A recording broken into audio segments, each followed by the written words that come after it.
Hello everyone, welcome to Hindi voice. Agatha Christie की मशहूर novel ABC murders part 5।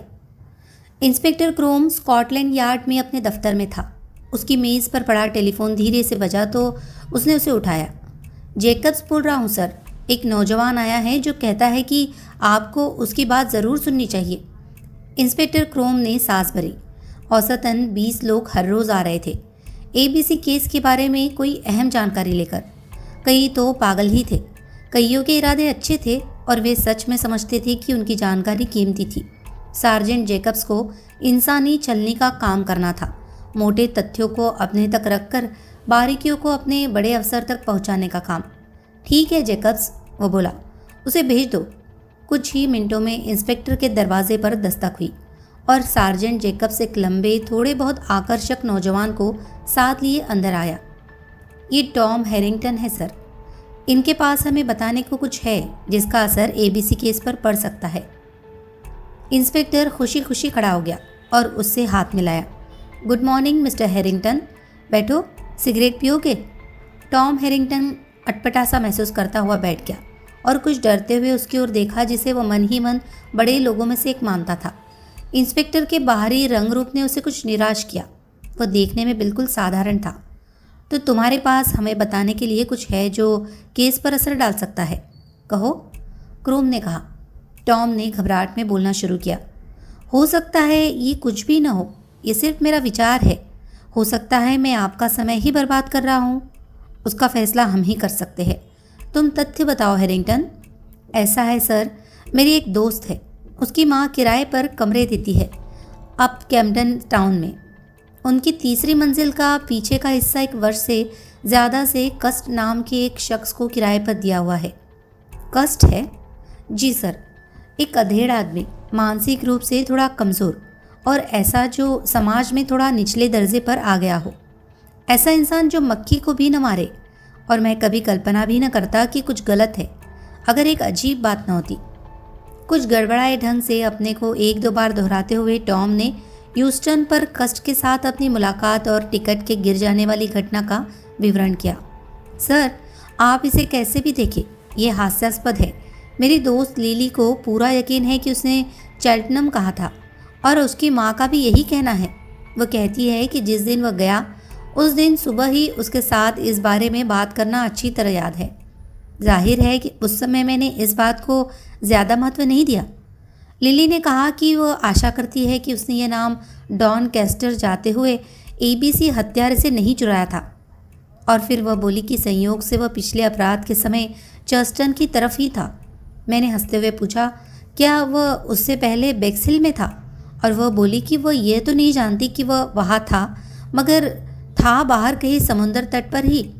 तब मैंने कहा कि कहीं वह खुद ही एबीसी न हो, और उसने कहा कि बेचारा कस तो एक मक्खी को भी चोट नहीं पहुंचा सकता। उस वक्त बस इतना ही हुआ। हमने इसके बारे में और सोचा भी नहीं, लेकिन अंदर ही अंदर मैं कहीं सोचता रहा। मैं इस व्यक्ति कस्ट के बारे में सोचता रहा कि चाहे वह निरीह लगता हो, मगर पागल तो हो ही सकता है। टॉम ने एक सांस भरी और फिर बोलने लगा। अब इंस्पेक्टर क्रोम ध्यान से सुन रहा था। फिर सर, डॉन कैस्टर हत्या के बाद तमाम अखबारों में था कि किसी एबी केस या कैश के बारे में जानकारी चाहिए कि वह कहाँ है, और जो वर्णन दिया गया था वह सही बैठता था। पहली ही छुट्टी वाली शाम मैं लिली के पास गया और उससे पूछा कि कस्ट के नाम के पहले अक्षर क्या थे। उसे तो याद नहीं आया, लेकिन उसकी माँ को आ गया। उसने कहा कि वह एबी ही थे। तब हम लोगों ने यह हिसाब लगाने की कोशिश की कि क्या वह एंडोवर वाले पहले कत्ल के समय भी कहीं बाहर गया हुआ था। आप जानते ही हैं कि 3 महीने पहले हुई घटनाओं को याद करना आसान नहीं। हमें काफ़ी मुश्किल हुई, लेकिन अंत में समझ में आ ही गया। 21 जून को मिसेज मरबरी का भाई उसे मिलने कनाडा से आया था। वह अचानक आ गया था और वह उसके लिए एक खटिया का इंतज़ाम करना चाहती थी।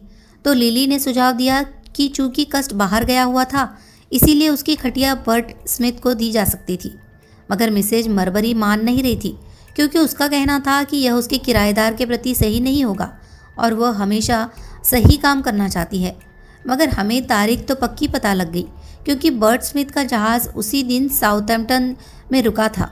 इंस्पेक्टर क्रोम बहुत ध्यान से सुनता रहा। कभी कभी बीच में कुछ लिखते हुए। इतना ही? उसने पूछा। इतना ही सर। मुझे आशा है कि आप ये नहीं सोचेंगे कि मैं छोटी सी बात को बहुत तूल दे रहा हूँ। टॉम हल्का सा लाल हो गया। बिल्कुल नहीं, तुमने यहाँ आकर बहुत अच्छा किया। बेशक ये सबूत बहुत कम है। ये तारीखें केवल संयोग हो सकती है और नाम की समानता भी, मगर इसके कारण मेरा उसको मिलना तो बनता ही है। क्या वह इस वक्त घर पर है? जी हाँ सर। वह वापस कब आया? डॉन केस्टर हत्या वाले दिन की शाम को। तब से वह क्या कर रहा है? वो ज़्यादातर घर के अंदर ही रहा है और दिखने में भी अजीब सा लग रहा है। ढेर सारे अखबार खरीद रहा है, जल्दी ही निकल जाता है और सुबह वाले अखबार ले आता है, फिर अंधेरा होने पर निकलता है और शाम के अखबार ले आता है। मिसेज मरबरी का कहना है कि वह अपने आप से बातें करता रहता है। वो मानती है कि वो और भी अजीब सा होता जा रहा है। मिसेज मरबरी का पता क्या है? टॉम ने पता दे दिया। शुक्रिया, मैं दिन में किसी समय आऊँगा। मुझे ये बताने की ज़रूरत नहीं कि कस से तुम्हारा सामना हो जाए तो अपने व्यवहार पर काबू रखना। वो खड़ा हो गया और हाथ मिलाया। इस बात की तसल्ली रखो कि तुमने हमारे पास आकर ठीक किया। Good day mister Harrington. कुछ पल बाद जेकब्स कमरे में वापस आकर बोला, सर क्या आपको लगता है कि इससे कुछ फ़ायदा होगा? उम्मीद तो जगाता है, क्रोम ने कहा। अगर उस लड़के ने जो बताया सच वैसा ही हो तो अभी तक मोजे के व्यापारियों का पता नहीं लगा। अब कुछ न कुछ तो हाथ में आना ही चाहिए। जरा चर्स्टन केस वाली फाइल तो देना मुझे। जो वो चाहता था कुछ पल उसे ढूंढता रहा। आह, ये रहा। ये टारके पुलिस को दिया गया एक बयान है। हिल नाम का एक युवक कहता है वह नॉट अ स्पैरो देखने के बाद हॉल से बाहर निकल रहा था तो उसने एक आदमी को अजीब ढंग से पेश आते देखा। ये वही फिल्म है ना जो डॉन कैस्टर में रीगल में चल रही थी? जी हाँ सर। इसमें कुछ हो सकता है? इस वक्त तो कुछ नहीं, लेकिन हो सकता है कि अगला जुर्म करने का तरीका उस शख्स को वहीं पर सूझा हो।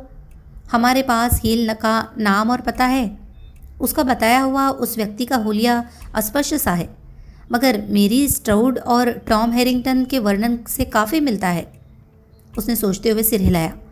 अब कुछ गर्मी आ रही है, इंस्पेक्टर क्रोम ने कहा, हालांकि उसे खुद को हमेशा ठंड ही लगती रहती थी। कोई हिदायत सर? कैम्पटन टाउन के इस पते की निगरानी पर 1-2 आदमी रखो, मगर मैं ये नहीं चाहता कि हमारा पंछी डर जाए। मेरा एसी से बात करना ज़रूरी है। उसके बाद मुझे लगता है कि कस्ट को यहाँ लाकर पूछना ठीक होगा कि क्या वह कोई बयान देना चाहता है। लग रहा है जैसे वह जल्दी ही बौखलाने वाला है। बाहर जाकर टॉम बांध पर इंतज़ार करती हुई लिली के पास चला गया। सब ठीक है टॉम? टॉम ने हाँ में सिर हिलाया। मैं इंस्पेक्टर क्रोम को ही मिला जो इस केस को देख रहा है। कैसा है वह? कुछ चुपचाप सा, आडंबरी, मेरे ख्यालों के जासूस जैसा नहीं। लॉर्ड ट्रेचर्न के नए प्रकार का? लिली ने सम्मान के साथ कहा। उनमें से कई तो बहुत शानदार है, उसने कहा। क्या? टॉम ने उसे संक्षेप में बता दिया। तो क्या वे सोचते हैं कि वो वास्तव में वही है? वे सोचते हैं कि ऐसा हो सकता है। जो भी है वे आएंगे और उससे 1-2 सवाल करेंगे। बेचारा कष्ट। बेचारा कष्ट कहने की कोई ज़रूरत नहीं। लड़की, अगर वह ABC है तो उसने 4 भयानक खून किए हैं। लिली ने सांस भरकर सिर हिलाया। लगता तो खराब है, उसने टिप्पणी की। ठीक है, अब तुम चलकर कुछ खाओगी? ज़रा सोचो कि अगर हम सही हुए तो शायद मेरा नाम अखबारों में छपेगा। ओह, छपेगा टॉम? हाँ, और तुम्हारा भी, तुम्हारी माँ का भी, और शायद तुम्हारी तस्वीर भी। लिली ने खुशी से उसकी बाह को ज़ोर से दबाया। इस बीच कॉर्नर हाउस में जाकर कुछ खाने के बारे में क्या ख्याल है? ठीक है, बस आधा मिनट, मुझे एक टेलीफोन करना है। किसको? एक लड़की को जिससे मुझे मिलना था। वह सड़क पार करके गई और 3 मिनट बाद उसे दोबारा मिली, कुछ उत्तेजित सी। अब टॉम? उसने टॉम की बाह में बाहर डाल दी। मुझे स्कॉटलैंड यार्ड के बारे में कुछ और बताओ। तुमने उस दूसरे को तो वहाँ नहीं देखा? दूसरा कौन? वह बेल्जियन सज्जन जिसे ABC हमेशा खत लिखता रहता है? नहीं, वो वहाँ नहीं था। ठीक है, मुझे सब कुछ बताओ। जब तुम भीतर गए तब क्या हुआ? तुमने किससे बात की और क्या कहा? कस्ट ने हौले से फ़ोन का रिसीवर वापस रख दिया। वह दरवाजे की तरफ मुड़ा। वहाँ मिसेज मरबरी खड़ी थी, कुतूहल से भरी हुई। आपको टेलीफोन कम ही आते हैं मिस्टर कस्ट? नहीं नहीं मिसेज मरबरी, ये उम्मीद है बुरी खबर नहीं। नहीं नहीं, कितनी ज़िद्दी औरत थी। उसकी नज़र हाथ में पकड़े अखबार के शब्दों पर चली गई। जन्म, विवाह, मृत्यु। मेरी बहन को लड़का हुआ है, वो एकदम कह उठा। वह जिसकी कभी कोई बहन थी ही नहीं। ओह डियर, ये तो अच्छा है। आज तक कभी अपनी बहन का जिक्र नहीं किया, उसने मन में सोचा, बिल्कुल मर्दों जैसा। जब उस औरत ने कहा कि वह मिस्टर कस से बात करना चाहती है तो मैं हैरान हो गई थी। पहले मुझे लगा जैसे मेरी लिली की आवाज़ थी, कुछ कुछ उसके जैसी थी, मगर ज़्यादा अक्कड़, जैसे कोई हवा में हो। बधाई मिस्टर कस्ट, क्या ये पहला ही है या आपके और भी भांजे भांजिया है? यही एक है, कस्ट ने कहा। एक ही है जो कभी हुआ या कभी होगा। मुझे लगता है मुझे एकदम चले जाना चाहिए। वे लोग चाहते हैं कि मैं आऊँ। अगर मैं जल्दी करूँ तो गाड़ी पकड़ सकता हूँ।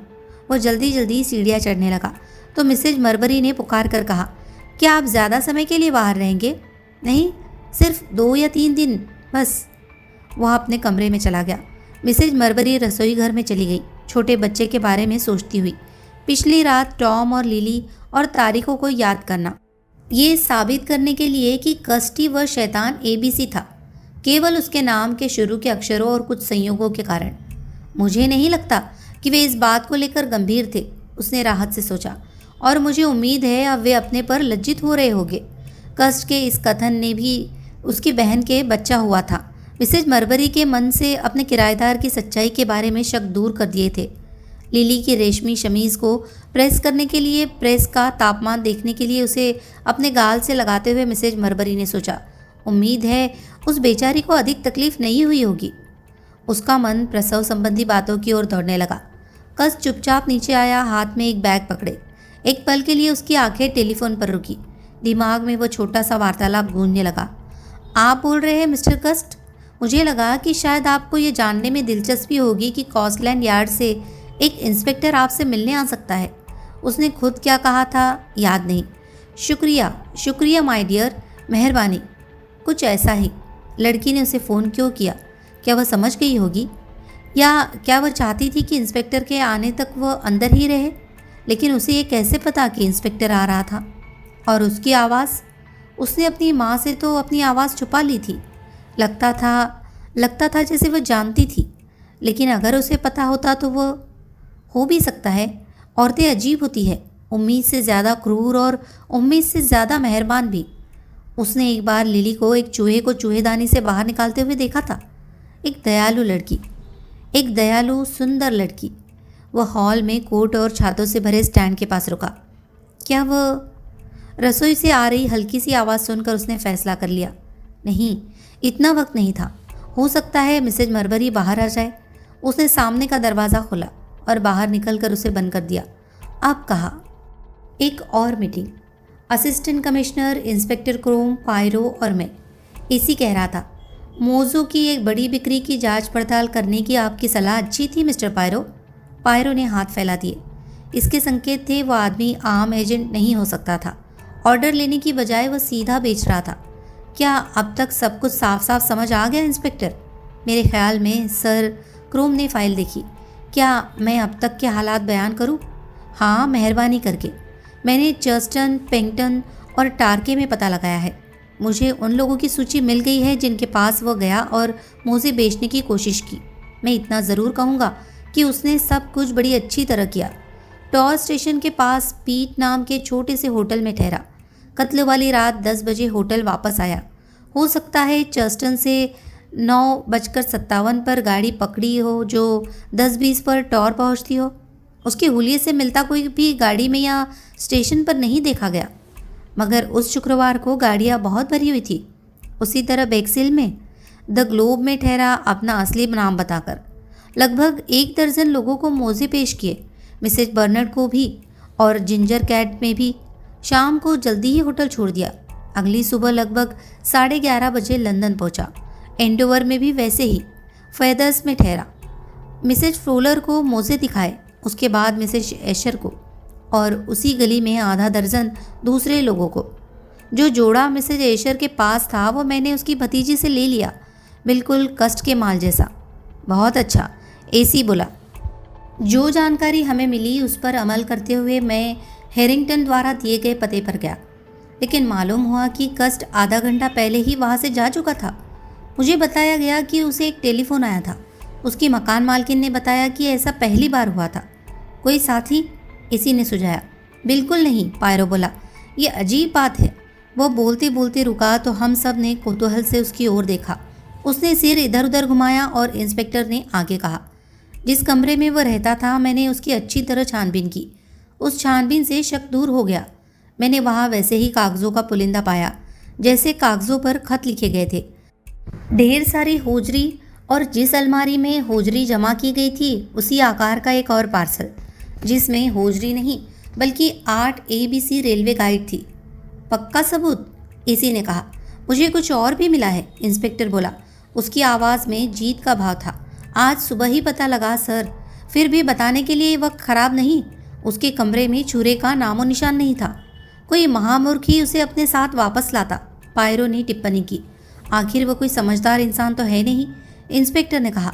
मुझे ख्याल आया कि हो सकता है कि वो उसे घर वापस लाया हो और फिर उसे उसको अपने कमरे में छुपाने में खतरा महसूस हुआ हो, जैसा कि मिस्टर पायरो ने कहा, और उसने कोई और जगह ढूंढी हो। घर में और कौन सी जगह वो चुन सकता था? मुझे एकदम समझ आ गया।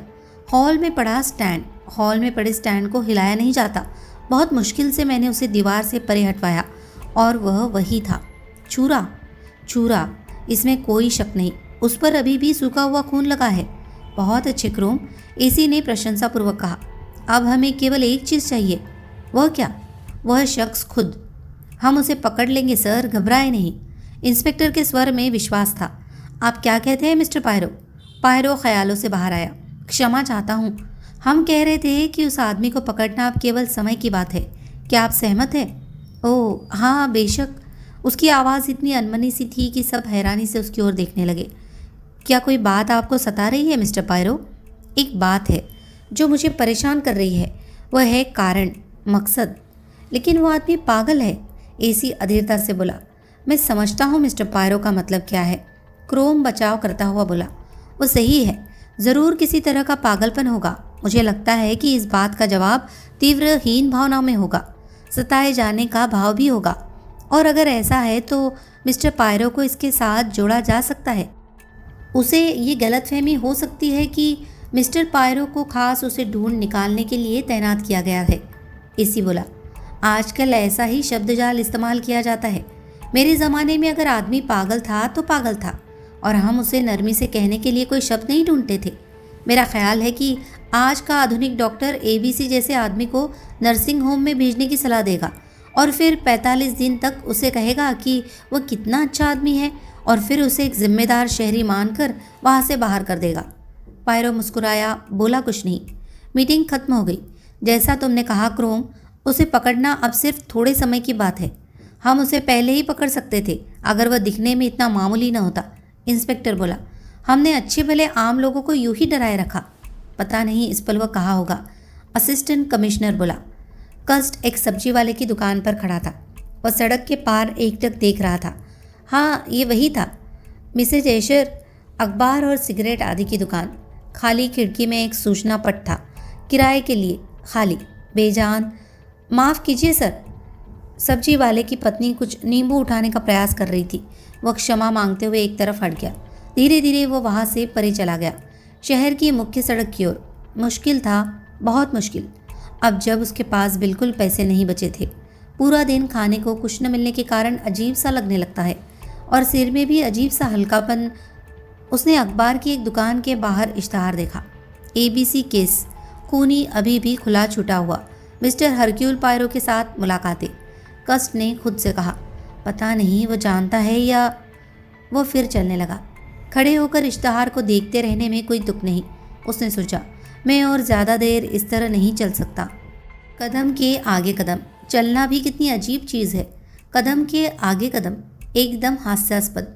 कुछ भी हो, मनुष्य एक हास्यास्पद जानवर तो है ही, और वो अलेक्जेंडर बोनापार्ट कस्ट तो ख़ास तौर पर हास्यास्पद था। हमेशा से ही था। लोग हमेशा उस पर हंसते रहे थे। वह उनको दोष भी नहीं दे सकता था। वो कहाँ जा रहा था उसे पता नहीं था। वो अंत तक पहुँच चुका था। अब वह अपने पैरों के अलावा और कहीं नहीं देख रहा था। कदम के आगे कदम। उसने ऊपर देखा, सामने रोशनियाँ और ये अक्षर, पुलिस स्टेशन। अजीब बात है, कस्ट बोला और हल्का सा हंसा। फिर उसने भीतर कदम रखा। ऐसे करते ही वह अचानक लड़खड़ाया और आगे की तरफ गिर गया। नवंबर का खुला हुआ दिन था। डॉक्टर थॉमसन और चीफ इंस्पेक्टर जैप आए थे पायरो को रेक्स बनाम अलेक्जेंडर बोनापार्ट कस्ट के केस में अदालती कार्रवाई की रिपोर्ट देने। पायरो ठंड लग जाने के कारण स्वयं नहीं जा पाया था। खुशकिस्मती थी कि उसने मेरे को उसके साथ बने रहने पर जोर नहीं डाला था। उस पर मुकदमा चलेगा, जैप ने कहा। बस हो गया। ये साधारण नहीं है, मैंने पूछा। इस मुकदमे पर ही बचाव पेश करना? मैं समझता था कि कैदी हमेशा अपनी सफाई के बाद के लिए रखते हैं। यही सामान्य तरीका है, जैप बोला। मुझे लगता है नौजवान लुकास ने सोचा होगा कि इसे जल्दी ही निपटा दे। मैं तो कहता हूँ कि वह कोशिश करने में यकीन रखता है। पागलपन ही बचाव का एकमात्र रास्ता हो सकता है। पायरो ने कंधे झटके। पागलपन के लिए रिहाई नहीं हो सकती। मौत की जगह कैद शायद ही बेहतर लगे। मेरे ख्याल में लुकास को लगा होगा कि कुछ संभावना है, जैप ने कहा। बैक्सिल हत्या के समय बेहतरीन एलिबाई होने से पूरा केस कमज़ोर किया जा सकता है। मैं नहीं समझता कि उसे यह एहसास नहीं था कि हमारा पक्ष कितना मजबूत है। जो भी है, लुकास मौलिकता के पीछे जाता है। वह नौजवान है और लोगों की नज़र में आना चाहता है। पायरो थॉमसन से मुखातिब हुआ। आपकी क्या राय है डॉक्टर? कस्ट के बारे में? कसम से मुझे पता नहीं क्या कहूँ। वो बहुत अच्छी तरह एक समझदार व्यक्ति की भूमिका अदा कर रहा है। बेशक वो मिर्गी का मरीज तो है। कितना हैरत अंगेज़ अंत, मैंने कहा। उसका एंडोवर पुलिस स्टेशन में दौरा पड़ने से गिर जाना, हाँ, नाटक पर नाटकीय अंदाज में ही पर्दा गिरने जैसा। एबीसी ने हमेशा सही समय पर अपना असर डाला है। क्या जुर्म करके उसका एहसास न होना मुमकिन है? मैंने पूछा। उसके इनकार में सच्चाई का पुट भी लगता है। डॉक्टर थॉमसन हल्के से मुस्कुराया। आपको मैं खुदा की कसम खाता हूँ वाले नाटकीय अंदाज के झांसे में नहीं आना चाहिए। मेरी राय में कस्ट को भली भांति मालूम है कि उसने खून किए हैं। जब अपराधी इतने उत्कट होते हैं तो आमतौर पर उन्हें पता होता है, क्रोम बोला। आपके सवाल के जवाब में मिर्गी के मरीज को नींद में कुछ करके उसके बारे में एहसास भी न होना बिल्कुल संभव है, मगर आम राय है कि वो काम जागरूक अवस्था में उसकी इच्छा के विपरीत नहीं होना चाहिए। थॉमसन उसी मुद्दे पर बोलता रहा, बहुत बड़ी बुराई और छोटी बुराई की बात करता हुआ, मुझे और भी उलझन में डालता हुआ, जैसा कि अक्सर होता है जब कोई विद्वान अपने विषय पर बोलता है। जो भी हो, मैं इस बात को नहीं मानता कि कस्ट ने यह जुर्म अनजाने में किए। आप ऐसा कह सकते थे कि अगर खत न होते तो खत इस अनुमान को रद्द कर देते हैं। वो खत साबित करते हैं कि जुर्म सोच विचार कर और योजना बनाकर किए गए, और अब तक उन खतों को लेकर हमारे पास स्पष्टीकरण नहीं। पायरो बोला। आपको उनमें दिलचस्पी है? जाहिर है, क्योंकि वो मुझे लिखे गए थे और उन खतों को लेकर कस्ट लगातार खामोश है। मैं जब तक मुझे लिखे गए खतों के कारण का पता नहीं लगा लूँगा तब तक केस को सुलझा हुआ नहीं समझूंगा। हाँ, मैं आपके नज़रिए से बात को समझ सकता हूँ। क्या यह मानने की कोई वजह नहीं कि वह आदमी कभी आपके विरुद्ध खड़ा हुआ हो? कोई भी नहीं। शायद मैं एक सुझाव दे सकता हूँ। आपका नाम? मेरा नाम? कस्ट दो बड़े बड़े नामों के बोझ से लदा हुआ है, उसकी माँ की सनक के कारण, अलेक्जेंडर और बोनापार्ट। आप इसका मतलब समझते हैं? अलेक्जेंडर, जाना माना कभी न हारने वाला जो ज़्यादा से ज़्यादा दुनिया जीतना चाहता था। बोनापार्ट, फ्रांस का महान सम्राट। इसलिए कस्ट एक विरोधी चाहता है, एक विरोधी जो उसी की श्रेणी का हो। वो आप है, शक्तिशाली हरक्यूल। डॉक्टर, आपके शब्द बहुत अर्थ भरे हैं, विचार पैदा करने वाले। ओह, ये सिर्फ एक सुझाव है, मुझे अब चलना चाहिए। डॉक्टर बाहर चला गया। जैब बैठा रहा। क्या वह एलिबाई तुम्हें परेशान कर रही है? पायरो ने पूछा। थोड़ा बहुत, इंस्पेक्टर ने स्वीकार किया। याद रखिए, मैं उस पर यकीन नहीं करता क्योंकि वह सच नहीं है, मगर उसको तोड़ना बहुत मुश्किल होगा। स्ट्रेंज नाम का यह शख्स काफ़ी हठी है। मुझे उसके बारे में बताओ। वो 40 वर्ष का है, एक सख्त विश्वास से भरा अड़ियल किस्म का खनन इंजीनियर।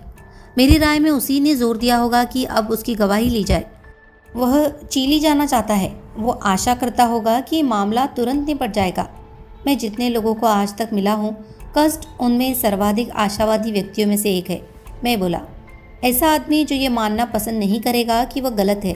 पायरो ने विचारपूर्वक कहा। वह अपने कथन पर अडिग है और उसे हिलाया नहीं जा सकता। वह कसम खा रहा है कि उसने 24 जुलाई की शाम को ईस्ट बोर्न में व्हाइट क्रॉस होटल से कस्ट को लिया था। वह अकेला था और किसी से बात करना चाहता था। जहाँ तक मैं समझ सकता हूँ, कस्ट एक बहुत अच्छा श्रोता था। उसने कभी बीच में नहीं टोका। रात के खाने के बाद दोनों ने डोमिनोज नाम का खेल भी खेला। लगता है स्ट्रेंज उस खेल में बहुत अच्छा था। कस्ट भी बहुत अच्छा निकला। एक अजीब खेल है, लोग इसके लिए पागल हो जाते हैं। कई घंटे खेल सकते हैं। स्ट्रेंज और कस्ट ने यही किया। कस्ट सोना चाहता था, मगर स्ट्रेंज यह सुनने को भी तैयार नहीं था। उसने दृढ़ता से कहा कि वे कम से कम आधी रात तक तो खेलेंगे। आधी रात के बाद वे अलग हुए। और अगर कस्ट आधी रात के 10 मिनट बाद तक ईस्ट बोन में व्हाइट क्रॉस होटल में था, तो वो 25 तारीख को आधी रात और 1 बजे के बीच बेक्सिल में सागर तट पर बेटी बर्नर्ड का गला नहीं घोट सकता था। समस्या वाकई अजय है, पायरो ने विचारपूर्वक कहा। यकीनन ये सोचने की बात है।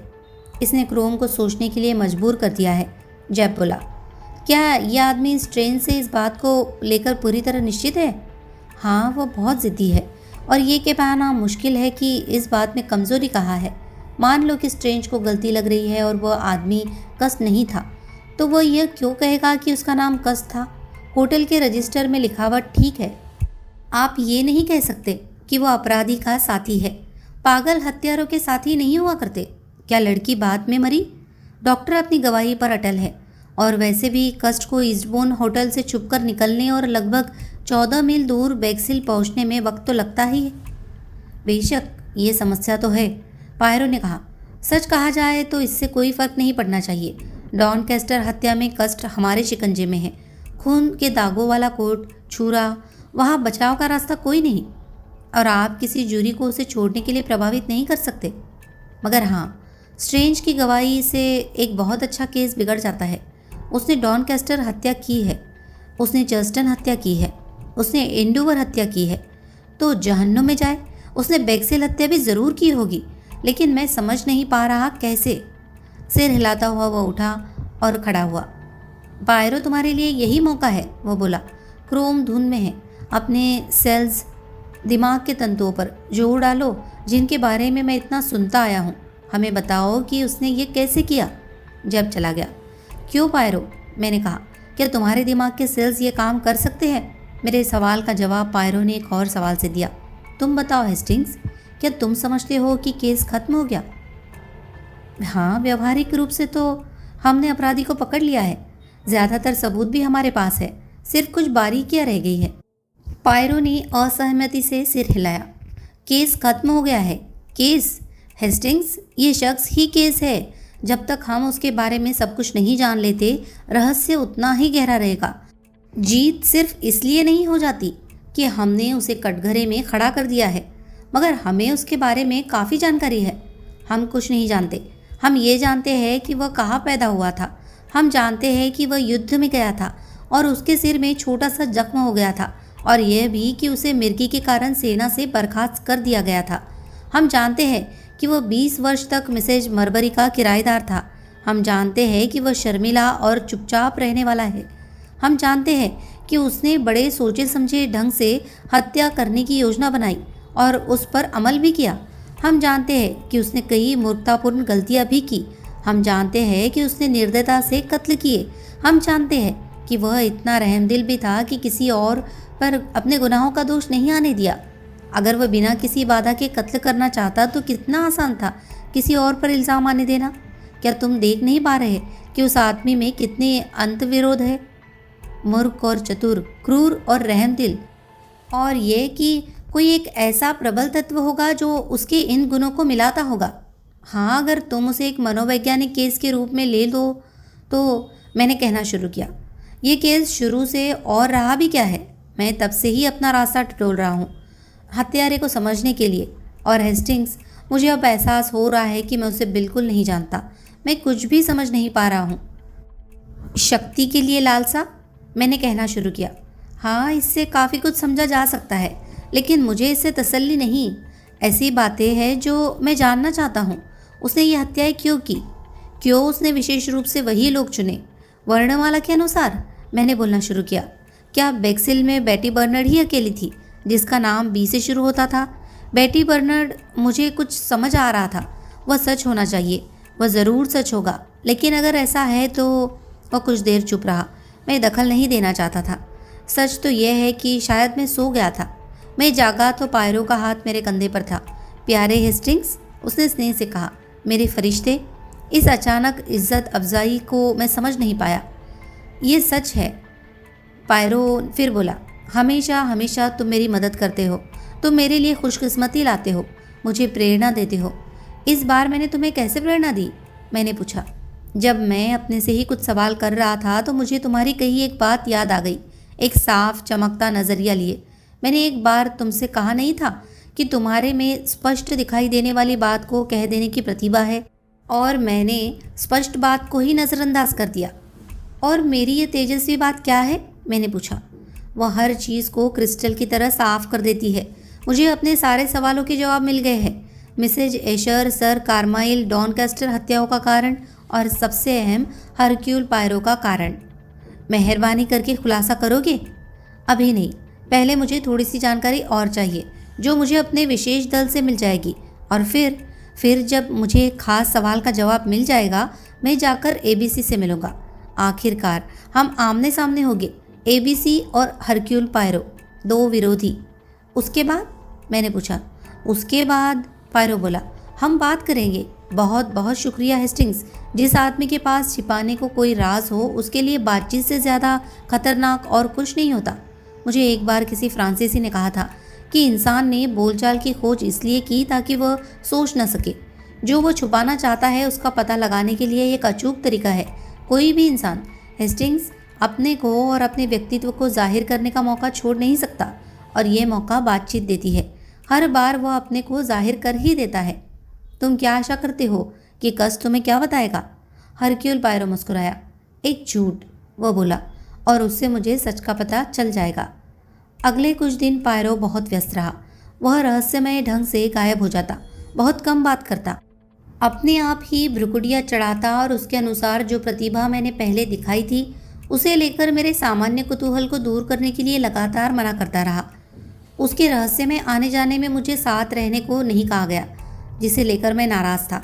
सप्ताह के अंत में उसने बेक्सिल और उसके आसपास के इलाके को देखने जाने के इरादे की घोषणा की और सुझाव दिया कि मैं उसके साथ चलूं। कहने की ज़रूरत नहीं, मैं फ़ौरन मान गया। मैंने पाया कि निमंत्रण मुझे अकेले को नहीं दिया गया था, हमारे विशेष दल के सदस्यों को भी बुलाया गया था। पायरो को लेकर उनमें भी उतना ही कुतूहल था जितना मुझ में। फिर भी कम से कम दिन पूरा होने तक मुझे अंदाज़ा हो गया था कि पायरो की सोच किस तरफ जा रही थी। सबसे पहले वह मिसेज बर्नर्ड से मिला और उससे पूरा विवरण लिया कि कस्ट कब उसके पास गया था और उसने क्या कहा था। फिर वह उस होटल में गया जहाँ कस्ट ठहरा था, और उसके वहाँ से जाने के बाद में बारीकी से जानकारी ली। जहाँ तक मैं समझ पाया, उसके प्रश्नों से कोई नए तथ्य उभर कर नहीं आए, मगर वह खुद संतुष्ट लग रहा था। उसके बाद वह तट पर गया, उस जगह जहाँ बेटी बर्नर्ड की लाश बरामद हुई थी, जहाँ पर कई मिनटों तक चक्कर लगाता रहा, कंकड़ों को ध्यान से देखते हुए। मुझे इसमें खास तुक नहीं लगी, क्योंकि दिन में 2 बार लहरें उस हिस्से को ढक देती थी। खैर, अब तक मैंने यह सीख लिया था कि पायरो के कार्यकलाप किसी विचार से प्रभावित होते हैं, चाहे वह कितने भी बेमानी क्यों न लगे। वह तट के सबसे नज़दीक उस बिंदु तक गया जहाँ कार खड़ी की जा सकती थी। वहाँ से उस जगह गया जहाँ ईस्टबर्न जाने वाली बसें बेक्सिल छोड़ने से पहले खड़ी होती थी। अंत में वह हम सबको जिंजर कैट कैफ़े ले गया, जहाँ गोलमाल वेट्रेस माइली हिगली द्वारा परोसी गई बासी चाय मिली। उसने हिगली की सुडौल पिंडलियों की तारीफ की। अंग्रेज़ों की टांगें हमेशा ज़्यादा पतली होती है, मगर मैडम तुम्हारी टांगें बहुत बढ़िया है, सुडौल है और टखने भी है। माइली हिगली बेवकूफ़ों की तरह हंसी और उससे इस तरह की बातें न करने को कहा। वो जानती थी फ्रांसीसी पुरुष कैसे होते हैं। पायरो ने अपनी राष्ट्रीयता के बारे में उसके कथन को काटने की तकलीफ नहीं की। वो बस इस तरह प्रेम से देखता रहा कि मैं अचंभे में पड़ गया। देखो, पायरो बोला, मैंने बेक्सिल में काम खत्म कर लिया, अब मैं ईस्टबर्न जाऊंगा। वहाँ सिर्फ एक छोटी सी पूछताछ, आप सबको मेरे साथ जाने की ज़रूरत नहीं। तब तक वापस होटल में जाकर कॉकटेल लेते हैं। वो कार्ल्टन चाय तो बहुत ख़राब थी। हम लोग कॉकटेल के घूंट ले रहे थे तो फ्रैंकलिन क्लार्क ने उत्सुकता से पूछा, मेरा ख्याल है कि हम अनुमान लगा सकते हैं आप किस चीज़ के पीछे है। आप उस एलिबाई को तोड़ना चाहते हैं, लेकिन मुझे ये समझ नहीं आ रहा कि आप किस बात को लेकर इतने खुश हैं। आपको किसी तरह का कोई नया तथ्य तो नहीं मिला? नहीं मिला, ये सच है। तो फिर? धीरज, वक्त के साथ हर बात स्पष्ट हो जाती है। जो भी है, आप खुद से बहुत खुश लग रहे हैं। मेरे विचार को अभी तक किसी चीज़ ने झुठलाया नहीं, इसलिए। वह गंभीर हो गया। मेरे दोस्त हेस्टिंग्स ने एक बार बताया था कि वह बचपन में एक खेल खेला करता था, सत्य। इस खेल में हर किसी को बारी बारी 3 सवाल पूछे जाते थे, जिनमें से 2 का जवाब ज़रूर सच्चाई से देना होता था, तीसरे को रोका जा सकता था। जाहिर है कि सवाल बहुत नासमझी भरे होते थे, मगर शुरुआत में हर किसी को कसम खानी पड़ती थी कि वह सच कहेंगे और सच के सिवा कुछ नहीं कहेंगे। वह रुका तो मेगन बोली, अरे मैं वह खेल खेलना चाहता हूँ। 3 सवाल होने ज़रूरी नहीं, एक काफ़ी रहेगा। आप सबसे एक एक सवाल। बेशक, हम किसी भी बात का जवाब देंगे, क्लार्क ने अधीरता से कहा, लेकिन मैं खेल को इससे ज़्यादा गंभीर बनाना चाहता हूँ। क्या आप सब सच बोलने की कसम खाते हैं? वह इसे लेकर इतना संजीदा था कि बाकी सब उलझन भरे संजीदा हो गए। जैसा उसने कहा था उन्होंने वैसे ही कसम खाई। बढ़िया, पायरो बोला, चलो शुरू करें। मैं तैयार हूँ, थोरा ग्रे बोली। पहले महिलाएं।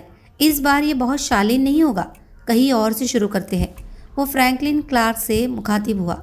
माय डियर क्लार्क, महिलाओं ने इस साल एस्कॉट में जो हैट पहने थे उनके बारे में तुम्हारा क्या विचार है? फ्रैंकलिन क्लार्क उसे एकटक देखता रह गया। क्या यह मजाक है? बिल्कुल नहीं। क्या सच में आपका यही सवाल है? हाँ, यही है। क्लार्क मुस्कुराने लगा। मिस्टर पायरो, मैं एस्कॉट नहीं गया, लेकिन मैंने उनको कारों में जाते हुए जितना भी देखा, वो हैट उनसे भी ज़्यादा बेतुके थे जो हैट वे आमतौर पर पहनती है। बेतुके? काफ़ी बेतुके। पायरो मुस्कुराकर डोनाल्ड फ्रेजर की ओर मुड़ा। आपने इस बार छुट्टी कब ली साहब? छुट्टी? अगस्त के पहले 2 हफ्ते। अचानक उसका चेहरा लरजाया। मैं समझ गया कि सवाल ने उस लड़की को खो देने की याद दिला दी जिसे वह प्यार करता था। लगा नहीं कि पायरो ने जवाब पर ख़ास ध्यान दिया। वो थोड़ा ग्रे की ओर मुड़ा और मैंने उसकी आवाज़ में हल्के से बदलाव को महसूस किया। वो कुछ कठोर हो गई थी। सवाल तीखा और स्पष्ट था। मैडम, लेडी क्लार्क की मृत्यु के बाद अगर सर कारमाइकल आपसे पूछते तो क्या आप उनसे शादी कर लेती? लड़की झटके से उठ खड़ी हुई। आपकी हिम्मत कैसे हुई मुझसे ये सवाल पूछने की? ये अपमानजनक है। शायद, मगर आपने सच बोलने की कसम खाई है। कहिए, हाँ या ना। सर कारमाइकल मेरी ओर बहुत अच्छे थे। वो मुझसे एक बेटी जैसा व्यवहार करते थे और मैं भी उनकी तरफ वैसा ही महसूस करती थी, स्नेही और एहसानमंद। माफ़ी चाहता हूँ, लेकिन ये उत्तर हाँ या ना में नहीं है। वो हिचकिचाई। उत्तर ना है। पायरो ने कोई टिप्पणी नहीं की। धन्यवाद मैडम। अब वह मेगन बर्नर्ड की ओर मुड़ा। लड़की का चेहरा पीला पड़ गया था। उसकी सांस तेज हो गई थी, जैसे किसी कठिन परीक्षा के लिए साहस संजो रही हो। पायरो की आवाज़ चाबुक की आवाज़ की तरह आई। मैडम, आपको क्या लगता है मेरी छानबीन का नतीजा क्या होगा? आप ये चाहती है या नहीं कि मैं सच का पता लगाऊं? मेगन ने गर्व से सिर पीछे किया। उसके उत्तर के बारे में मैं काफ़ी निश्चिंत था। मैं जानता था कि सच के लिए मेगन को सनक की हद तक जोश था। उसका उत्तर स्पष्ट था और मुझे हैरान कर गया। नहीं। हम सब चौंक गए। पायरो उसका चेहरा पड़ता हुआ आगे को झुका। मैडम मैगन, उसने कहा, आप चाहे सच न चाहती हो, लेकिन मुझे यकीन है बोल तो सकती है। वह दरवाजे की ओर घुमा, फिर कुछ याद करके मेरी डोर के पास चला गया। बताओ मेरी बच्ची, तुम्हारा कोई प्रेमी है? मेरी जो चिंतित सी लग रही थी चौंकी और लाल हो गई। ओह मिस्टर पायरो, मुझे नहीं पता। वह मुस्कुराया। फिर ठीक है मेरी बच्ची। उसने मेरे चारों तरफ देखा। चलो हेस्टिंग्स, हमें ईस्टबर्न के लिए रवाना होना चाहिए। कार इंतज़ार कर रही थी और जल्दी ही हम पेवेंसी से होकर ईस्टबर्न जाने के लिए सड़क पर जा रहे थे। क्या तुमसे कुछ पूछने का फ़ायदा है पायरो? अभी नहीं, खुद ही अनुमान लगाओ कि मैं क्या कर रहा हूँ। मैं फिर से चुप हो गया। पायरो, जो अपने से खुश नज़र आ रहा था, एक धुन गुनगुनाने लगा। जब हम पेवेंसी से गुजर रहे थे तो उसने सुझाव दिया कि हम वहाँ रुककर किला देखने चले। जब हम कार की तरफ वापस आ रहे थे तो पल भर के लिए बच्चों की एक टोली को देखने के लिए ठहरे। उनके पहनावे को देखकर लगा कि वे ब्राउनीज थे, जो तीखी बेसुरी आवाज़ों में एक गाना गा रहे थे। वो क्या कह रहे हैं हेस्टिंग्स? मैं उनके शब्द नहीं पकड़ पा रहा। मैं सुनने लगा जब तक एक टेक समझ में आई। And catch a fox and put him in a box and never let him go. लोमड़ी को पकड़ो और पिंजरे में बंद करो और कभी भागने न दो। And catch a fox and put him in a box and never let him go, Poirot ने दोहराया। अचानक उसका चेहरा गंभीर और सख्त हो गया था। ये तो बहुत बुरा है हेस्टिंग्स। वो पल भर चुप रहा। तुम लोमड़ी को यहाँ ढूंढ रहे हो? मैं नहीं ढूंढ रहा। मैं कभी शिकार पर नहीं जा पाया और मैं नहीं समझता दुनिया के इस हिस्से में शिकार किया जा सकता है। मेरा मतलब इंग्लैंड से था। एक अजीब खेल, झाड़ झंकार में इंतज़ार करना, फिर शिकारी कुत्तों को आदेश देना, फिर दौड़ शुरू होती है गांव के आर पार, झाड़ियों और गड्ढों के पार, और लोमड़ी भागती है, कभी वह वापस भाग जाती है, मगर कुत्ते, शिकारी कुत्ते उसके पीछे हैं और आखिर में उसे पकड़ लेते हैं और वो मर जाती है, जल्दी ही और बुरी हालत में। सुनने में क्रूर लगता है, मगर वास्तव में लोमड़ी को मज़ा आता है मेरे दोस्त। ऐसी बातें मत कहो कि फिर भी ये बेहतर है। तुरंत क्रूर मृत्यु बजाय उसके जो बच्चे गा रहे थे, हमेशा के लिए बंद हो जाना एक बक्से में, ये उचित नहीं। उसने इधर से उधर सिर हिलाया, फिर वह बदले हुए स्वर में बोला, कल मैं उस आदमी कस से मिलूंगा। और उसने कार ड्राइवर से कहा, लंदन वापस चलो। तुम्हें ईस्टबर्न नहीं जाना? मैं चिल्लाया। क्या ज़रूरत है? मुझे काफ़ी जानकारी है अपने मकसद के लिए। पायरो और उस अजीबोगरीब शख्स अलेक्जेंडर बोनापार्ट कस्ट की मुलाकात के समय मैं वहाँ नहीं था। केस के अनोखे हालात और पुलिस से अपने संबंधों के कारण पायरो को होम ऑफिस से इजाज़त मिल गई थी, मगर उस ऑर्डर में मेरा नाम शामिल नहीं था। और वैसे भी पायरो के हिसाब से ये ज़रूरी था कि यह मुलाकात अकेले में हो, दोनों आदमी एक दूसरे के आमने सामने। जो भी उन दोनों के बीच में हुआ उसने मुझे इतने विस्तार से बताया कि मैं पूरे विश्वास के साथ उसे ऐसे लिख रहा हूँ जैसे मैं वाकई वही था। कस्ट सिकुड़ गया लगता था। उसकी पीठ का झुकाव साफ नजर आ रहा था। वो बेवजह अपना कोट नोच रहा था। मेरे ख्याल में पायरो कुछ देर तक नहीं बोला। वो अपने सामने बैठे व्यक्ति को देखता रहा। माहौल शांत हो गया, आराम का। यह एक बहुत नाटकीय घड़ी रही होगी, एक लंबे नाटक में दो विरोधियों का यूं मिलना। मैं पायरो की जगह होता तो ज़रूर रोमांच अनुभव करता। अंततः उसने कोमलता से कहा, क्या तुम जानते हो मैं कौन हूँ? दूसरे ने सिर हिलाकर इनकार किया। नहीं, मैं नहीं कह सकता कि जानता हूँ। शायद तुम लुकास के मातहत हो, या फिर शायद तुम मिस्टर मेनर्ड के यहाँ से आए हो। मेनर्ड एंड कोल, बचाव पक्ष के वकील। उसका स्वर विनम्र था मगर दिलचस्पी से भरा नहीं। मैं हरक्यूल पायरो हूँ। पायरो ने बहुत कोमलता से शब्द कहे और उनका असर देखने लगा। कस्ट ने सिर थोड़ा सा ऊपर उठाया। ओह अच्छा, उसने उसी तरह कहा जैसे इंस्पेक्टर क्रोम कहता, लेकिन बिना तिरस्कार के। एक मिनट बाद ही उसने अपना वाक्य दोहराया। ओह अच्छा, वो बोला, और इस बार उसका स्वर बदला हुआ था। उसमें एक अजीब सी दिलचस्पी थी। उसने सिर उठाकर पायरो को देखा। पायरो ने उसकी नज़र से नज़र मिलाई और एक दो बार सिर हिलाया। हाँ, उसने कहा, मैं ही वह आदमी हूँ जिसको तुमने खत लिखे। उसी वक्त संपर्क समाप्त हो गया। कस ने आंखें झुका ली और खींचकर चिड़चिड़े स्वर में बोला, मैंने आपको कभी नहीं लिखा। वो खत मेरे लिखे हुए नहीं। मैंने बार बार ये कहा है। मैं जानता हूँ, मगर अगर तुमने नहीं लिखे तो किसने लिखे? एक दुश्मन ने। ज़रूर मेरा कोई दुश्मन है। सब मेरे खिलाफ है। पुलिस, हर कोई, सब मेरे खिलाफ। ये एक बहुत बड़ी साजिश है। पायरो ने उत्तर नहीं दिया। कस्ट बोला, हर कोई मेरे खिलाफ रहा है, हमेशा। जब तुम बच्चे थे तब भी? कस्ट सोचने लगा। नहीं, तब नहीं। मेरी माँ को मुझसे बहुत प्यार था, मगर वह महत्वाकांक्षी थी, बहुत ज़्यादा महत्वाकांक्षी। इसीलिए उसने मेरे इस तरह के हास्यास्पद नाम रखे। उसे यह बेहुदा ख्याल था कि मैं दुनिया में अपनी जगह बनाऊंगा। वो हमेशा मुझे अपना प्रभाव दिखाने को कहती, इच्छा शक्ति की बात करती, कहती कि हर कोई अपनी किस्मत का मालिक हो सकता है। वो कहती मैं कुछ भी कर सकता हूँ। पल भर वह चुप रहा। इसमें शक नहीं कि वह गलत थी। जल्दी ही मुझे यह एहसास हो गया। मैं ऐसा आदमी नहीं था जो ज़िंदगी में तरक्की करे। मैं हमेशा बेवकूफ़ियाँ करता रहा, खुद को बेवकूफ़ बनाता हुआ। और मैं कायर था, लोगों से डरता था। स्कूल में मैंने बहुत बुरा वक्त बिताया। लड़कों को मेरे नामों का पता चल गया। वे उन्हें लेकर मुझे छेड़ते। मैं स्कूल में बहुत पीछे था, खेलों में, पढ़ाई में, हर चीज़ में। उसने सिर हिलाया। अच्छा ही हुआ बेचारी माँ चल बसी। उसे बहुत निराशा होती। व्यावसायिक कॉलेज में भी मैं कम अक्ल ही था। टाइपिंग और शॉर्ट हैंड सीखने में मुझे औरों से ज़्यादा समय लगता। फिर भी मैं मंदबुद्धि महसूस नहीं करता। अगर आप समझ सके कि मैं क्या कह रहा हूँ। उसने निवेदन करती हुई नज़र से पायरो को देखा। मैं समझ रहा हूँ तुम क्या कह रहे हो, पायरो बोला। कहते रहो। ये सिर्फ एक एहसास था कि सब मुझे बेवकूफ़ समझते थे, पस्त कर देने वाला एहसास। बाद में ऑफिस में भी यही हालत थी। उसके बाद युद्ध में भी पायरो ने उसे उकसाया। अचानक कष्ट का चेहरा खिल उठा। जानते हो, वो बोला, मुझे युद्ध में मज़ा आया। मतलब जो अनुभव मुझे हुआ, पहली बार मैंने खुद को और आदमियों की तरह महसूस किया। हम सब एक छोटे से डिब्बे में बंद थे। मैं भी दूसरों जैसा ही था। उसकी मुस्कुराहट फीकी पड़ गई और फिर मुझे सिर में वह जख्म लगा, बहुत छोटा सा, लेकिन उन्हें पता लग गया कि मुझे दौरे पड़ते थे। मैं तो शुरू से ही जानता था कि ऐसे क्षण भी होते हैं जब मुझे मालूम नहीं होता मैं क्या कर रहा हूँ। कमज़ोर याददाश्त। और एक दो बार मैं गिर भी गया, मगर मैं नहीं समझता इसके लिए उन्हें मुझे सेना से अलग कर देना चाहिए था। नहीं, मैं नहीं समझता, ये सही था। बाद में क्या हुआ? पायरो ने पूछा।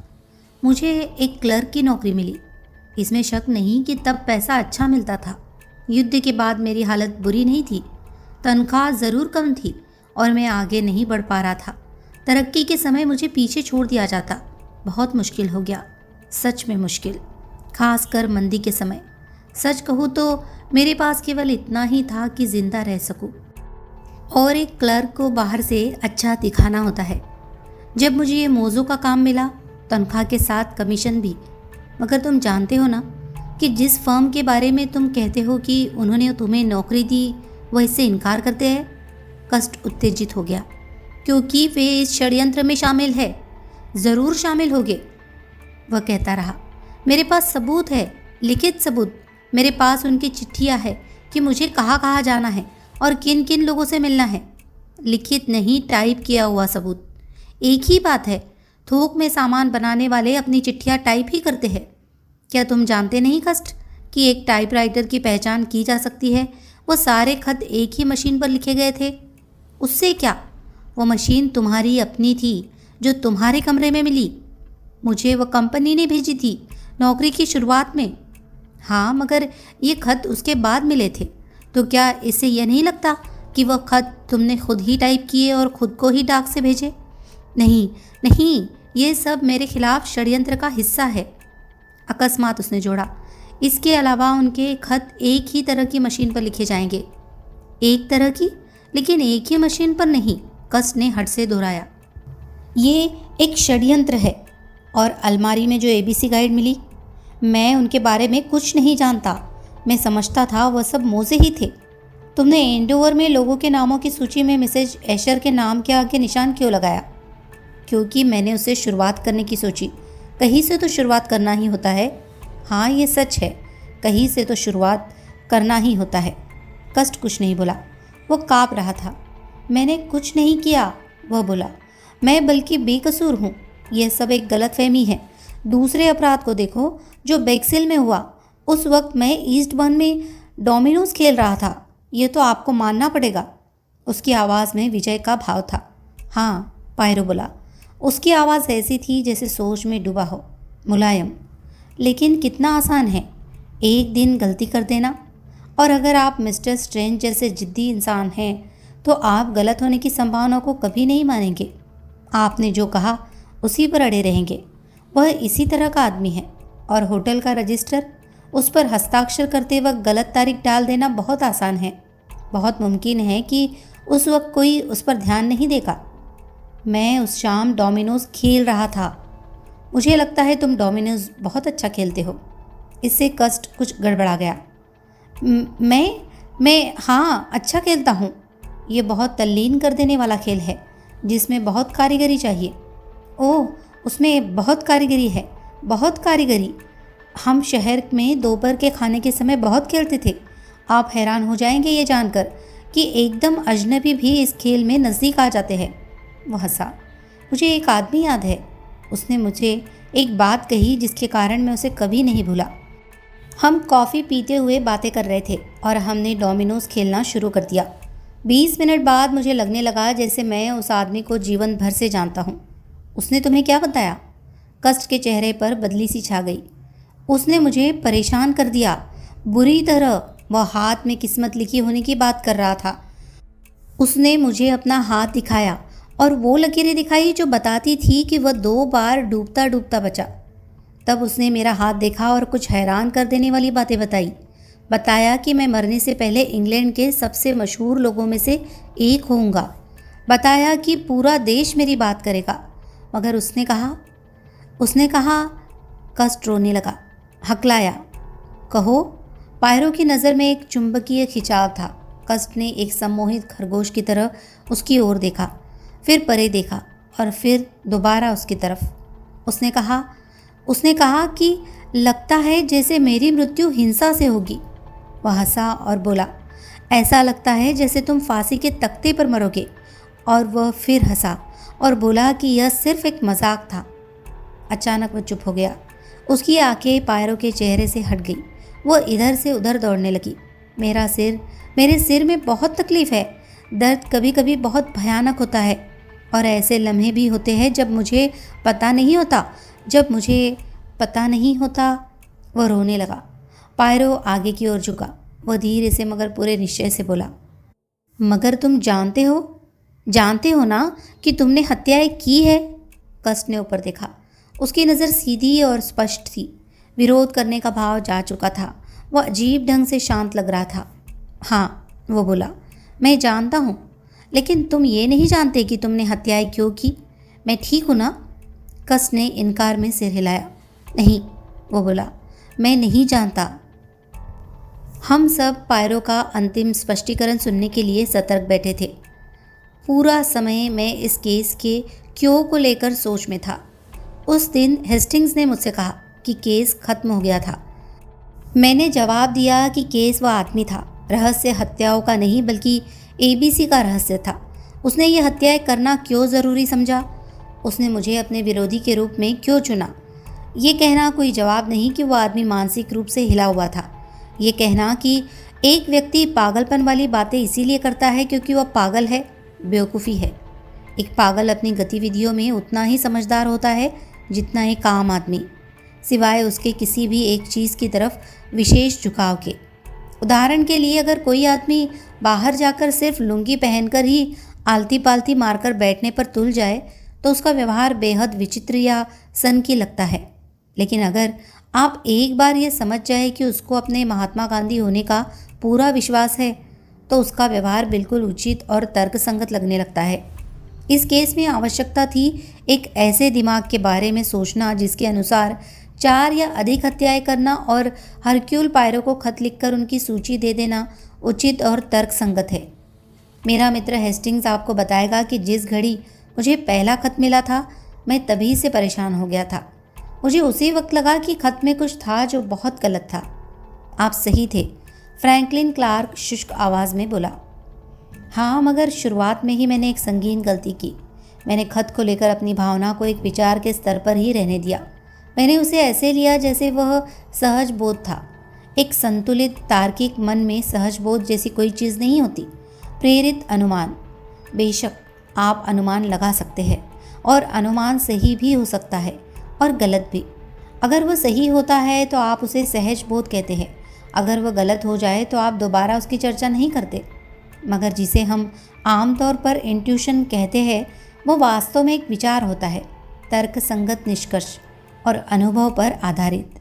जब किसी विशेषज्ञ को लगता है कि किसी चित्र या फर्नीचर या चेक पर हस्ताक्षर में कुछ गलत है तो उसकी वह भावना कई सारे संकेतों और बारीकियों पर आधारित होती है। उसे उनमें जाने की ज़रूरत नहीं होती। उसका अनुभव ही उसे साफ साफ बता देता है कि कुछ गलत है। यह अटकल नहीं है बल्कि अनुभव पर आधारित विचार है। अरे, मैं मानता हूँ कि मैंने उस पहले खत को उस तरह नहीं लिया जैसे लेना चाहिए था। उसने मुझे बहुत परेशान किया। पुलिस ने उसे एक झांसा समझा। मैंने खुद उसे गंभीरता से लिया।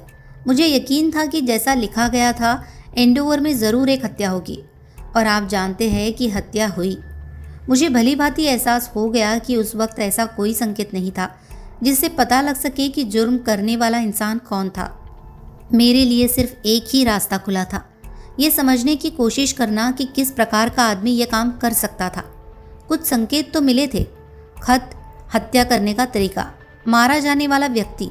मुझे बस हत्या का कारण पता लगाना था और खत का प्रयोजन भी। प्रचार, क्लार्क ने सुझाव दिया। हीनता ग्रंथि भी हो सकती है, थोड़ा ग्रे ने जोड़ा। ये सीधा सरल रास्ता तो लिया ही जा सकता है, मगर मैं क्यों? हरक्यूल पायरो क्यों? स्कॉटलैंड यार्ड को खत भेजकर ज़्यादा मशहूरी पाई जा सकती थी, किसी अखबार को भेजकर और भी ज़्यादा। अखबार खत को न भी छापता तो भी दूसरा कत्ल हो जाने तक एबीसी को जितनी मशहूरी अखबारों से मिल सकती थी वह मिल जाती। तो फिर हरक्यूल पायरो क्यों? क्या इसका कोई व्यक्तिगत कारण था?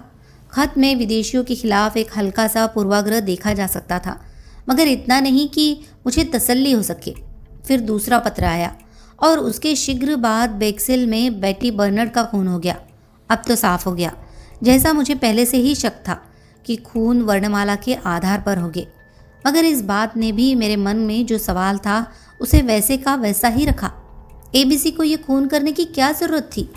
मेगन बर्नर्ड अपनी कुर्सी में हिली। क्या खून पीने की लालसा जैसी कोई चीज़ नहीं होती? उसने कहा। पायरो उसकी तरफ मुड़ा। आप सही कह रही है मैडम, ऐसी चीज़ होती है, खून करने की लालसा, मगर इस मामले में वह पूरी तरह लागू नहीं होती थी। एक पागल कातिल जो खून का प्यासा है, वह आमतौर पर ज़्यादा से ज़्यादा जितने लोगों को मार सके मारना चाहता है। ये बार बार होने वाली प्रबल इच्छा है। ऐसे खूनी का सबसे पहला काम होता है अपने निशान छुपाते चलना, उनका प्रचार करना नहीं। अगर हम चुने गए चारों शिकारों को देखें, कम से कम 3 को, क्योंकि मैं मिस्टर डाउन्स या मिस्टर अर्नफील्ड के बारे में बहुत कम जानता हूँ, तो हम पाते हैं कि अगर वह चाहता तो उन्हें बिना कोई शक जगाए मार सकता था।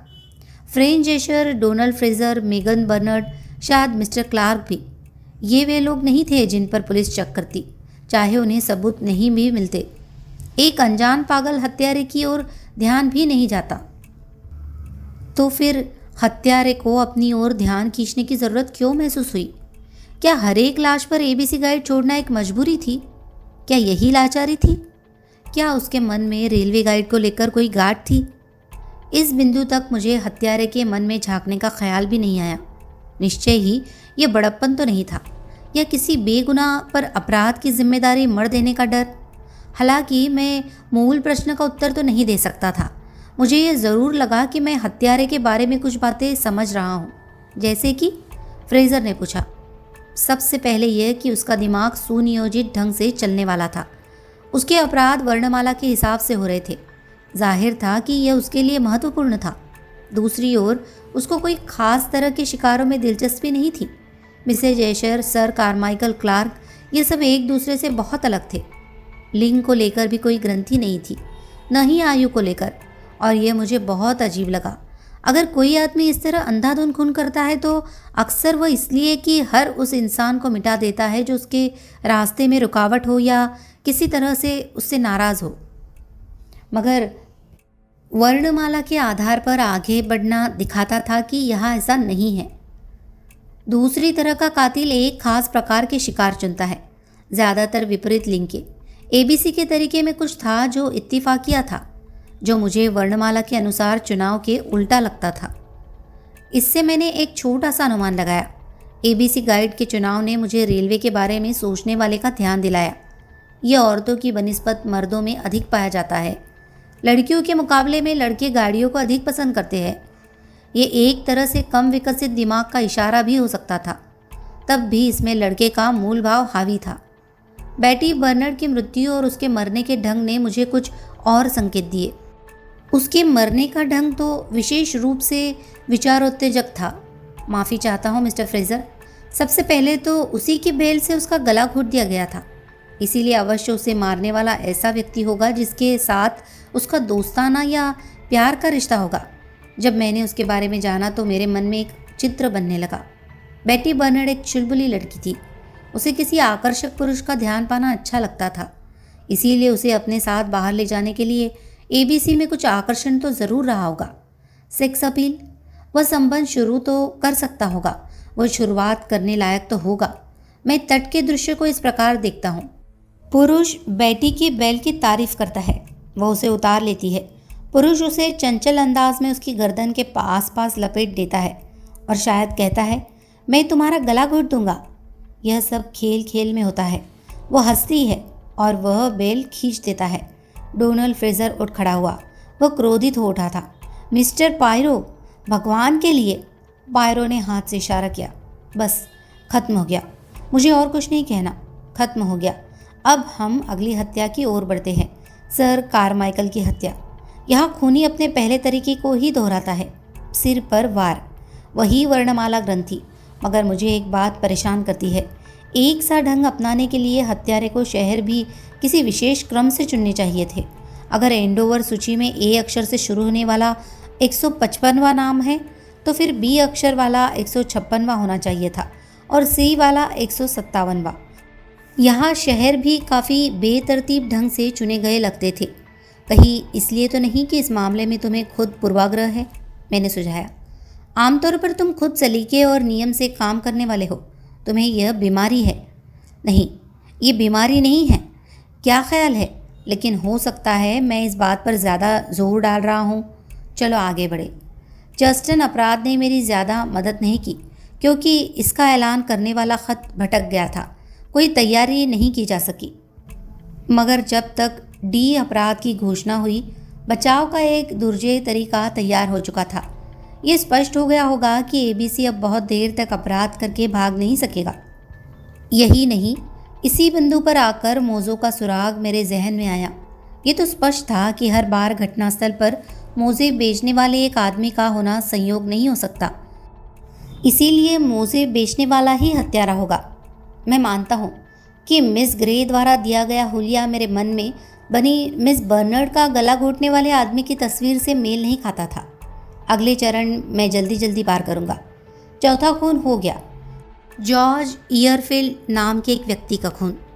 माना गया कि यह डाउन्स नाम के व्यक्ति की जगह गलती से हो गया था, जिसकी कदकाठी लगभग वैसी ही थी जैसी सिनेमाघर में उसके साथ बैठे व्यक्ति की।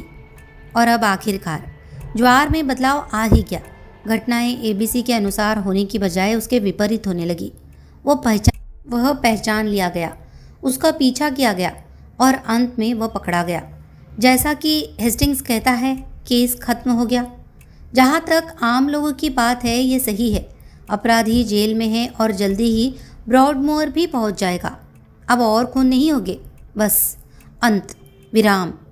लेकिन मेरे लिए नहीं, मैं कुछ नहीं जानता, बिल्कुल कुछ नहीं, न तो कारण न क्यों।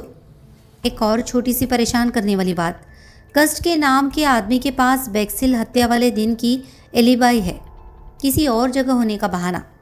मुझे भी शुरू से ये बात सता रही है, फ्रैंकलिन क्लार्क ने कहा। हाँ, इस बात ने मुझे परेशान किया क्योंकि यह एलिबाई सच लगती है, मगर ये तब तक सच नहीं हो सकती जब तक। और यहाँ दो दिलचस्प अनुमान आते हैं।